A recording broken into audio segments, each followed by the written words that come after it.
السلام علیکم، میں ہوں آپ کا میزبان ریحان آفتاب اور آپ دیکھ رہے ہیں میرا یوٹیوب چینل خاص بات۔ آج ہمارے ساتھ موجود ہیں مولانا بلال توصیف صاحب۔ السلام علیکم۔ وعلیکم کیسے ہیں السلام، آپ؟ الحمد خیریت سے ہیں؟ للہ۔ ڈاکٹر صاحب، ہم میں سے بہت سے ایسے لوگ ہیں جو اس مہینے کی فضیلت اور برکت سے ابھی تک آگاہ ہی نہیں ہے۔ آج کل ہم ایک دوسرے کے دیکھا دیکھی رسومات کو فالو کرتے ہیں، تو یہ بتائیے کہ محرم الحرام میں خاص شرعی احکامات کیا ہے جو ہمیں کرنے چاہیے؟ بسم اللہ الرحمن الرحیم۔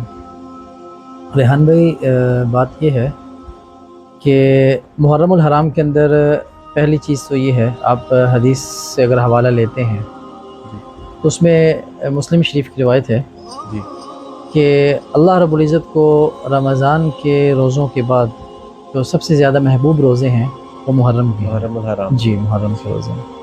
اور اسی حدیث کا ایک اور آگے جو حصہ ہے وہ یہ ہے کہ نمازوں میں، فرض نمازوں کے بعد جو اللہ کو سب سے زیادہ محبوب نماز ہے وہ تہجد کی نماز ہے، رات کی نماز۔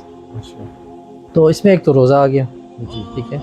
تو سب سے ضروری چیز یہ ہے کہ اس میں ہم روزے رکھیں، عبادات کریں، جتنی بھی عبادات ہو سکیں وہ ہمیں لازمی طور پہ، قرآن کی تلاوت ہے، ذکر اذکار ہیں، تسبیحات ہیں، صدقہ خیرات ہے، جو بھی ہو اس پہ عبادت کے اندر اپنے آپ کو کھپا دینا چاہیے۔ تو روزے لازمی طور پہ ہمیں روزے رکھنے چاہیے۔ ان روزوں کے اندر ایک چیز میں آپ کو اور بتا دوں، بعض روایات ایسی ہیں جو صرف من گھڑت قسم کی ہیں نا، جیسے آپ نے ذکر کیا کہ دیکھا دیکھی رسومات کے طور پہ چل پڑتی ہیں۔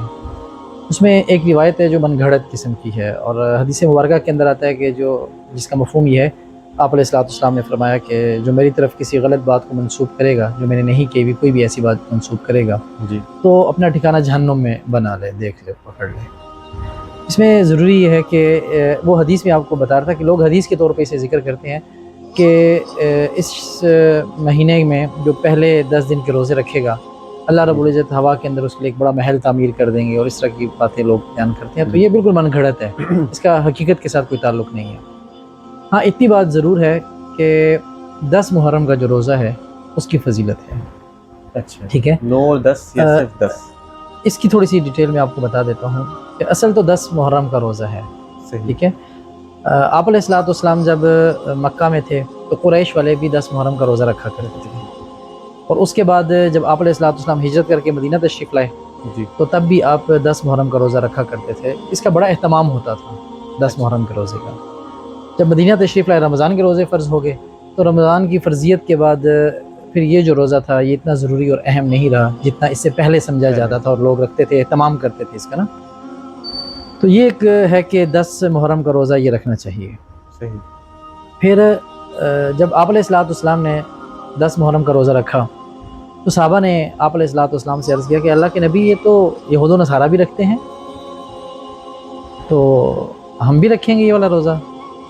تو آپ علیہ السلام نے فرمایا کہ وہ جو روزہ رکھتے ہیں، ہم یہ کوشش کریں گے کہ اگلے سال اگر میں زندہ رہا تو میں اس کے ساتھ 11 کا روزہ بھی رکھوں گا۔ اچھا، اور صحابہ کے پوچھنے کا غالباً مقصد یہ تھا کہ جو عبادت یہ کر رہے ہیں تو ہم بھی وہی عبادت کریں گے۔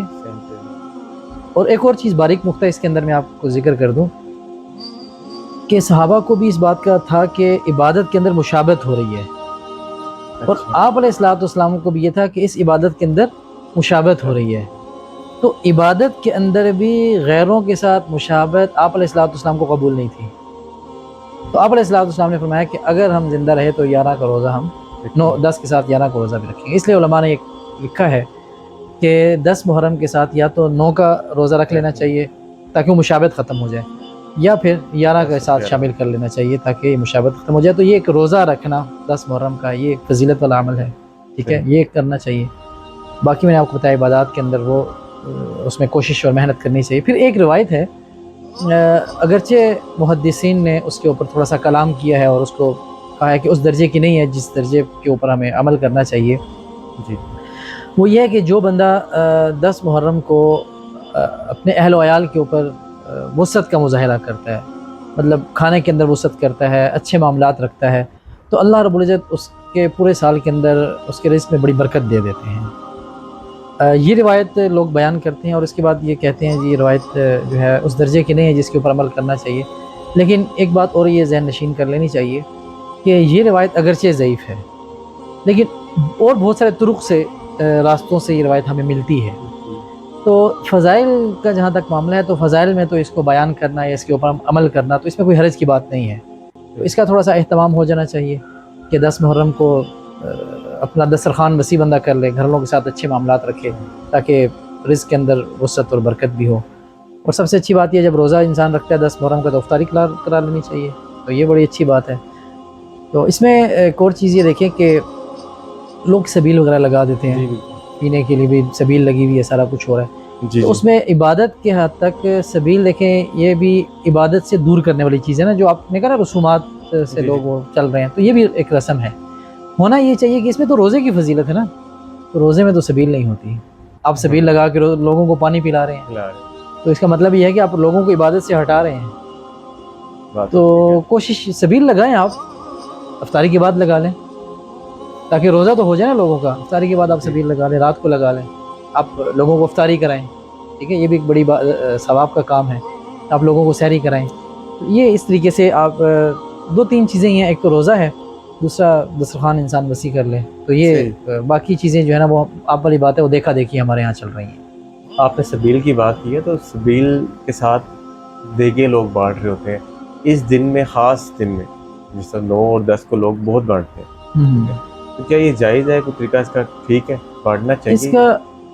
اس کو لازم سمجھ لینا جی, اور یہ سمجھنا کہ حقیقی معنوں میں ثواب ہی ملے گا, اگر نہیں کریں گے تو شاید ہم کوئی شرعی حکم چھوڑ رہے ہیں. تو یہ ایسا نہیں ہونا چاہیے. اس کو ایک تو بات یہ کہ لازم نہیں سمجھنا چاہیے کہ یہ چیز لازم ہے, اور دوسری بات یہ ہے کہ اگر یہ کوئی یہ سمجھے گا کہ میں نہیں کروں گا تو شاید گناہ گار ہو جاؤں گا, یا نہیں کروں گا تو لوگ مجھے کیا کہیں گے, تو ایسا نہیں ہونا چاہیے. جیسے میں نے آپ کو ذکر کیا کہ دسترخوان وسیع ہونا چاہیے, لوگ اس معنی میں کرتے ہیں, لیکن اگر اس معنی میں کر رہے ہیں کہ ہمیں ثواب ہوگا کریں گے لازمی طور پہ, اور نہیں کریں گے تو گناہ گار ہوں گے, یہ ذہن میں رکھ کے کرتے ہیں, تو ایسا نہیں ہونا چاہیے, بری بات ہے, ایسا نہیں کرنا چاہیے. اصل میں ہم نے جو سنا ہوا ہے وہ یہ سنا ہوا ہے نا کہ اس وقت میں پانی پلایا گیا تھا. ٹھیک ہے, ہم اسی کو فالو کرتے ہیں, اور ابھی بھی ہم سبیل لگاتے ہیں کہ پانی پلا رہے ہیں, کھلا رہے ہیں. دیکھیں ایک چیز یہ بھی ہے نا کہ میں نے آپ کو یہ بتایا کہ ایک تو اس چیز کو ذہن میں رکھ کے کرتے ہیں پھر بھی ٹھیک نہیں. حضرت عثمان رضی اللہ تعالیٰ عنہ کی آپ شہادت دیکھیں, جی بالکل, اس میں بھی تو پانی کا مسئلہ تھا نا, اپنے پیسوں سے کنواں خریدا ہوا ہے. تو یہ ان چیزوں کا دین کے ساتھ حقیقت کے اندر کوئی تعلق نہیں ہے. یہ ایک رسومات ہیں, دیکھا دیکھی بس چل رہا ہے تو وہی چلا رہے ہیں, اسی طریقے سے چل رہا ہے. میں نے یہی ذکر کیا کہ اس میں آپ کھانا کھلائیں, سب سے پہلی چیز اپنے گھر والوں کے لیے سہولت پیدا کریں اس میں. تو اس نیت سے اگر آپ کرتے ہیں تو آپ اجر کے مستحق بھی ہوتے ہیں.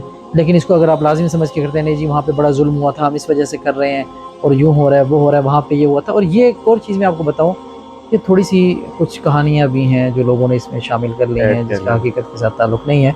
تو کہانیوں سے بچ کے رہنا چاہیے, حقائق کے اوپر نظر رکھنی چاہیے کہ حقائق کیا ہیں.